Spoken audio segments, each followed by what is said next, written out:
മാന്യപ്രേക്ഷകർക്ക് നമസ്കാരം. നിങ്ങൾ ഇതൊന്ന് കേട്ടു നോക്കൂ. രാജ്യ തലസ്ഥാനത്തേക്ക് ജന്തർ മന്ദറിലേക്കാണ് നമ്മൾ ആദ്യം പോകുന്നത്. വിറപ്പിച്ച് പാറ്റകൾ. കേന്ദ്രമന്ത്രി ധർമ്മേന്ദ്ര പ്രധാൻ രാജി ആവശ്യപ്പെട്ടുള്ള സമരം കടുപ്പിക്കാൻ കോക്രോച്ച് ജനതാ പാർട്ടി പാർലമെന്റിലേക്ക് വീണ്ടും മാർച്ച് നടത്തും. ഇന്നലത്തെ സംഘർഷത്തിൽ 70 പേർ കസ്റ്റഡിയിലായിട്ടുണ്ട്. CJP പ്രവർത്തകർക്കെതിരെ പോലീസ് കേസെടുത്തിട്ടുണ്ട്. 118 പോലീസുകാർക്കടക്കം പരിക്കുണ്ടെന്നും 20 വാഹനങ്ങൾ സമരക്കാർ തകർത്തെന്നും ദില്ലി പോലീസ് പറയുന്നു. നിങ്ങൾ കേട്ടില്ലേ? പാറ്റകൾ വിറപ്പിച്ചോ. കുറെ ആളുകൾ വിളിച്ചു പറയുന്നുണ്ട് പാറ്റകൾ മോദിയെ ഞെട്ടിച്ചു, കേന്ദ്ര സർക്കാരിനെ അങ്ങനെയാക്കി ഇങ്ങനെയാക്കി. ഇതൊക്കെ പറയാൻ നമ്മുടെ കേരളത്തിലെ പ്രമുഖ മാധ്യമങ്ങൾക്ക് നാണമില്ലേ? ഇവരൊക്കെ തന്നെ ജനാധിപത്യം ഉയർത്തിപ്പിടിച്ച് അവർ സമരം ചെയ്യുന്നു എന്നൊക്കെയാ പറയുന്നത്. കോക്രോച്ച് ജനതാ പാർട്ടി ഇവിടെ ജനാധിപത്യമാണോ ഉയർത്തിപ്പിടിക്കുന്നത്, അല്ലെങ്കിൽ കലാപമാണോ ഉയർത്തിപ്പിടിക്കുന്നത്? നമ്മുടെ പ്രമുഖ മാധ്യമങ്ങളൊക്കെ വീണ്ടും പാർലമെന്റിലേക്ക് മാർച്ച് എന്നൊക്കെ വലിയ ആവേശത്തിലാണ് വാർത്ത കൊടുക്കുന്നത്. യഥാർത്ഥത്തിൽ നമ്മുടെ രാജ്യത്തെ അല്ലേ പാർലമെന്റിലേക്ക് മാർച്ച് നടത്തിക്കൊണ്ട് കോക്രോച്ച് ജനതാ പാർട്ടി വെല്ലുവിളിക്കുന്നത്? നമ്മുടെ രാജ്യത്തിന്റെ തന്ത്രപ്രധാനമായിട്ടുള്ള രാജ്യത്തെ പ്രധാനപ്പെട്ട സ്ഥലമല്ലേ നമ്മുടെ പാർലമെന്റ് സ്ഥിതി ചെയ്യുന്ന പ്രദേശം എന്നൊക്കെ പറയുന്നത്? ആ പാർലമെന്റിലേക്ക് മാർച്ച് നടത്തുന്നത് ഈ രാജ്യത്തെ വെല്ലുവിളിക്കുന്നതിന് സമമല്ലേ? രാജ്യം ആര് ഭരിച്ചാലും പാർലമെന്റിലേക്കുള്ള മാർച്ച് അനുവദിക്കില്ല. അത് ഈ രാജ്യത്തെ വെല്ലുവിളിക്കുന്നതിന് സമമല്ലേ? ആ മാർച്ചിൽ ഇവർ എന്തൊക്കെയാണ് കാട്ടിക്കൂട്ടിയിട്ടുള്ളത് നിങ്ങൾ തന്നെ കണ്ടില്ലേ? പ്രമുഖ മാധ്യമങ്ങൾ എങ്ങനെയാണ് റിപ്പോർട്ട് ചെയ്യുന്നത്?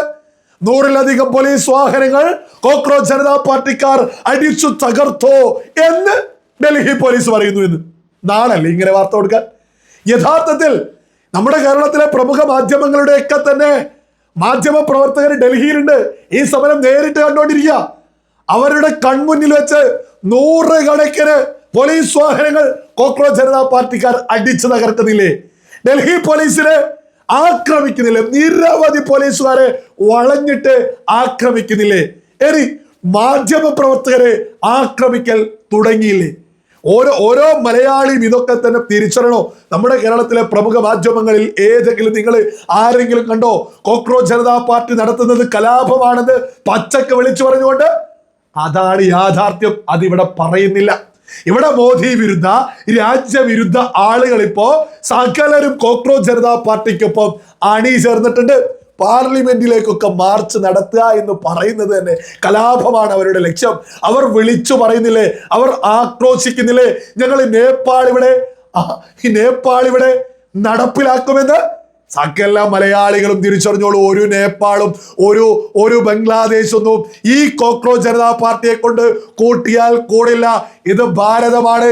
ഈ പറയുന്ന രാജ്യ തലസ്ഥാനത്ത് കോക്രോച്ച് ജനതാ പാർട്ടിയുടെ ആയിരക്കണക്കിന് ആളുകൾ ഇറങ്ങിയാൽ അതിനെതിരെ അതേ രീതിയിൽ ജനങ്ങൾ ഇവിടെ ഇറങ്ങാൻ തയ്യാറാണ്. സൂചിച്ചിട്ടാൽ ഇവിടെ ആളുകൾ ഇറങ്ങും. അതിനിവിടെ ഒരു ശക്തമായ ഒരു സംഘടനയുണ്ട്. RSS എന്നൊരു സംവിധാനമുണ്ട്. ഒരു പോലീസും ഇറങ്ങണ്ട, ഒരു മിലിറ്ററിയും ഇറങ്ങണ്ട. ജനങ്ങൾക്ക് ബദലായിട്ട് ജനങ്ങൾ തന്നെ തിരിഞ്ഞു നിന്നാൽ ഇതൊക്കെ അപ്പം അങ്ങ് ഇല്ലാതെയാവും എന്നുള്ളതൊക്കെ ഒരു യാഥാർത്ഥ്യമാണ്. അതൊക്കെ തന്നെ അവിടെ നിൽക്കട്ടെ. ഇവിടെ ബംഗ്ലാദേശും നേപ്പാളൊക്കെ അങ്ങ് ആക്കാമെന്ന് കരുതുന്നവർക്ക് വേണ്ടിയിട്ടുള്ളൊരു മറുപടിയാണെന്ന് കരുതിയാൽ മാത്രം മതി. ഈ കോക്രോച്ച് ജനതാ പാർട്ടിയൊക്കെ ഇതുപോലെ ഇറങ്ങിയത് വെറുതെ കുറച്ച് വിദ്യാർത്ഥികളെ അങ്ങ് ഇറക്കിയിട്ട് ചെയ്യുന്നതല്ല. ഇതിന്റെ പിന്നിൽ കൃത്യമായ പ്ലാനിങ് ഉണ്ട്. ഞാൻ ലളിതമായിട്ട് അത്തരം കാര്യങ്ങളൊന്ന് തെളിവ് സഹിതമൊന്ന് മുന്നോട്ട് വെക്കാം. നമുക്കൊക്കെ തന്നെ അറിയാവുന്നതല്ലേ, ഈ രാജ്യം കോൺഗ്രസ് ഭരിച്ചിരുന്ന സമയത്ത് എന്തായിരുന്നു കോൺഗ്രസ് രാജ്യത്ത് പുരോഗതി ഇല്ലാത്തതിനെ ന്യായീകരിക്കാൻ നിരന്തരം പറയാറുണ്ടായിരുന്നത്? ഇവിടെ ഒരുപാട് ജനസംഖ്യയുണ്ട്. ഈ ജനസംഖ്യ കാരണമാണ് ഇവിടെ വികസനം നടത്താത്തത് എന്നായിരുന്നു. വികസനം എത്താത്തത്, നടക്കാത്തത്, രാജ്യം പുരോഗതിയിലേക്ക് എത്താത്തത് എന്നൊക്കെയായിരുന്നു കോൺഗ്രസ് നിരന്തരം പറഞ്ഞിരുന്നത്. എന്നാൽ അത് നരേന്ദ്രമോദിയുടെ കാലഘട്ടമായതോടുകൂടി, നരേന്ദ്രമോദി സർക്കാർ 2014 അധികാരത്തിൽ എത്തിയതോടുകൂടിയിട്ട് എന്താണ് പിന്നീട് സംഭവിച്ചിട്ടുള്ളത്? രാജ്യത്തെ ജനസംഖ്യയാണ് ഈ രാജ്യത്തിന്റെ കരുത്ത് എന്നുള്ളത് നരേന്ദ്രമോദി കൃത്യമായിട്ട് ലോകത്തോട് വിളിച്ചു പറഞ്ഞു.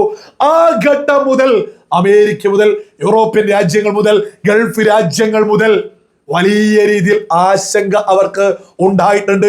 അതിൻ്റെയൊക്കെ ഭാഗമായിട്ട് തന്നെയാണ് നരേന്ദ്രമോദിയെ പ്രധാനമായിട്ടും സകല രാജ്യങ്ങളും ഒരുമിച്ച് കൂട്ടി നിർത്താൻ പരമാവധി ശ്രമിക്കുന്നത്. നമ്മുടെ രാജ്യത്ത് കൃത്യമായ ഒരു ഡെവലപ്മെന്റ് നടക്കുന്നുണ്ട്. നമ്മുടെ രാജ്യത്ത് മേക്ക് ഇൻ ഇന്ത്യ എന്ന് 2014 രാജ്യത്തിന്റെ പ്രധാനമന്ത്രി നരേന്ദ്രമോദി വിളിച്ചു പറഞ്ഞത് വെറുതെയല്ല. രാജ്യത്ത് തദ്ദേശീയമായിട്ട് സകലതും നിർമ്മിച്ചു തുടങ്ങിയിരിക്കുന്നു. രാജ്യത്തെ യുവാക്കളെ കൃത്യമായിട്ടൊരു ദിശയിലേക്ക് നരേന്ദ്രമോദിയുടെ നേതൃത്വത്തിൽ എത്തിച്ചു കൊണ്ടിരിക്കുന്നു. 2047 ആവുമ്പോഴേക്ക് വികസിത രാജ്യം എന്ന സ്വപ്ന സുന്ദര ആ ഒരു ലക്ഷ്യത്തിലേക്ക് നമ്മുടെ രാജ്യം അടുത്തോണ്ടിരിക്കുന്നു. അതിനുവേണ്ടി നരേന്ദ്രമോദി സർക്കാർ പണിയെടുത്തോണ്ടിരിക്കുന്നു. ഈ സമയത്ത് അമേരിക്ക മുതൽ യൂറോപ്യൻ രാജ്യങ്ങൾ മുതൽ ഗൾഫ് രാജ്യങ്ങൾ മുതൽ സകലരും ആശങ്കയോടുകൂടി തന്നെയാ ഇതൊക്കെ നോക്കിക്കാണുന്നത്. കാരണം എന്താ, നമ്മുടെ രാജ്യം വലിയ രീതിയിൽ വികസിത രാജ്യമായി കഴിഞ്ഞാൽ യൂറോപ്യൻ രാജ്യങ്ങളിൽ നിന്ന് നമ്മുടെ യുവാക്കൾ ഇങ്ങോട്ടേക്ക് വരും, അമേരിക്കയിൽ നിന്ന് നമ്മുടെ യുവാക്കൾ ഇങ്ങോട്ടേക്ക് വരും, ഗൾഫ് രാജ്യങ്ങളിൽ നിന്ന് നമ്മുടെ യുവാക്കൾ ഇങ്ങോട്ടേക്ക് വരും. ഇത്തരത്തിൽ ഒരു വരവ് നമ്മുടെ രാജ്യത്തേക്ക് നമ്മുടെ യുവാക്കൾ കൃത്യമായിട്ട് എത്തിക്കഴിഞ്ഞാൽ നമ്മുടെ രാജ്യം വലിയ പുരോഗതിയിലേക്ക് വീണ്ടും കുതിക്കും. ആ സമയത്ത് സംഭവിക്കുക, അമേരിക്ക വലിയ പ്രതിസന്ധിയിലേക്ക് എത്തും, യൂറോപ്യൻ രാജ്യങ്ങൾ പ്രതിസന്ധിയിലേക്ക് എത്തും, ഗൾഫ് രാജ്യങ്ങൾ പ്രതിസന്ധിയിലേക്ക് എത്തും എന്നുള്ളത് ഒരു തർക്കമില്ലാത്ത വിഷയമാണ്. അപ്പൊ സകല മലയാളികളും തിരിച്ചറിയാ, ഇതൊക്കെ തന്നെ ഒരു കടക്കൽ കത്തിവെക്കൽ, നരേന്ദ്രമോദി സർക്കാരിനെ തകർക്കുക എന്നുള്ളത് നമ്മുടെ രാജ്യത്തിനെതിരെ നിൽക്കുന്ന സകല ശക്തികളുടെയും വലിയ ലക്ഷ്യമാണ് എന്നുള്ളതിൽ ഒരു തർക്കവും വേണ്ട കേട്ടോ. നമ്മുടെ രാജ്യത്തെ യുവാക്കളെ, നമ്മുടെ രാജ്യത്തെ ജനസംഖ്യ, അതിൽ മുന്നോട്ട് പോകുന്ന ഒരുപാട് രാജ്യങ്ങൾ ഇന്ന് ലോകത്തുണ്ട്. അത് അവർക്ക് ഇനിയും തുടരണം എന്നുള്ളത് അവരുടെ ആവശ്യമാണ്. അപ്പൊ അതൊക്കെ തുടരണമെങ്കിൽ നരേന്ദ്രമോദി സർക്കാർ ഒന്ന് തകരണം. നമ്മുടെ കേന്ദ്ര സർക്കാരിനെ എങ്ങനെയെങ്കിലും ഒന്ന് തകർത്ത് തള്ളിയിടണം. അങ്ങനെയാണെങ്കിൽ മരമണ്ഡന്മാരായിട്ടുള്ള പ്രതിപക്ഷത്തുള്ള ദീർഘവീക്ഷണമില്ലാത്ത ആളുകൾ വീണ്ടും എത്തും. അവർ അമേരിക്ക പറയുന്നത് പോലെ, അവർ പലരും പറയുന്നത് പോലെ തന്നെ ഇവിടെ മുന്നോട്ട് പോകും. ഓ ജനസംഖ്യയാണോ ഞങ്ങളുടെ ശല്യം എന്ന് പറഞ്ഞ് കോൺഗ്രസ് വീണ്ടും കാലാകാലവും മുന്നോട്ട് പോകും. അത് മറ്റ് രാജ്യങ്ങൾക്ക് വലിയ ഗുണമാണ് എന്നുള്ളതൊരു യാഥാർത്ഥ്യ. നമ്മുടെ രാജ്യത്തിന്റെ ശക്തി എന്താണ് എന്ന്, അത് രാജ്യത്തെ ജനസംഖ്യയാണെന്ന്, അത് രാജ്യത്തിന്റെ കരുത്താണ് എന്ന് നരേന്ദ്രമോദി എന്ന് പറഞ്ഞോ അന്നു മുതൽ വിദേശ ശക്തികൾ നമ്മുടെ രാജ്യത്തെ നരേന്ദ്രമോദി സർക്കാരിനെ തള്ളിയിടാൻ ശ്രമിക്കുന്നുണ്ട്. ഇപ്പൊ ഏറ്റവും ഒടുവിലത്തെ ഉദാഹരണമാണ് കോക്രോച്ച് ജനതാ പാർട്ടിയുടെ പിന്നിൽ കൃത്യമായ PR വർക്ക് ഉണ്ട്, കൃത്യമായ ഫണ്ടിങ് ഉണ്ട്. അതിന്റെ ഭാഗമായിട്ടല്ലേ കേരളത്തിൽ നിന്ന് പോലും ഇന്നേ വരെ സമരത്തിന് ഇറങ്ങാത്ത ആളുകൾ പോലും ഡൽഹിയിലേക്ക് എത്തുന്നത്. വലിയ പണമൊഴുക്ക് ഈ ഒരു വിഷയത്തിൽ കോക്രോച്ച് ജനതാ പാർട്ടിക്ക് എത്തിച്ചു കൊടുത്തോണ്ടിരിക്കുന്നു. കുറെ ആളുകൾ ഇതൊന്നും അറിയാതെ അവിടെ ഓടിപ്പോകുന്നു എന്നുള്ളത് മറ്റൊരു യാഥാർത്ഥ്യം. ഇത് മലയാളികൾ തിരിച്ചറിയാ. കോക്രോച്ച് ജനതാ പാർട്ടിയുടെ ലക്ഷ്യം എന്ന് പറയുന്നത് നമ്മുടെ രാജ്യത്ത് ഒരു കലാപം ഉണ്ടാക്കലാണ്. അതൊന്നും ഒരിക്കലും രാജ്യത്ത് നടക്കാൻ പോകുന്നില്ല. കാരണം രാജ്യത്തെ ഭരണകൂടത്തെ ഇഷ്ടപ്പെടുന്ന, രാജ്യത്തെ നരേന്ദ്രമോദി സർക്കാർ തന്നെ തുടരണമെന്ന് ആഗ്രഹിക്കുന്നവരാ രാജ്യത്തെ ഭൂരിപക്ഷം ജനങ്ങളും. അവർ ഈ കലാപകാരികൾക്കെതിരെ ഒന്ന് തിരിഞ്ഞു നിന്ന് ഒന്ന് ഊതിയാൽ പറന്നു പോകാൻ മാത്രമേ ഈ കോക്രോച്ച് ജനതാ പാർട്ടിയൊക്കെ ഉള്ളൂ എന്നുള്ളതും സകലരും അങ്ങ് തിരിച്ചറിഞ്ഞോളൂ.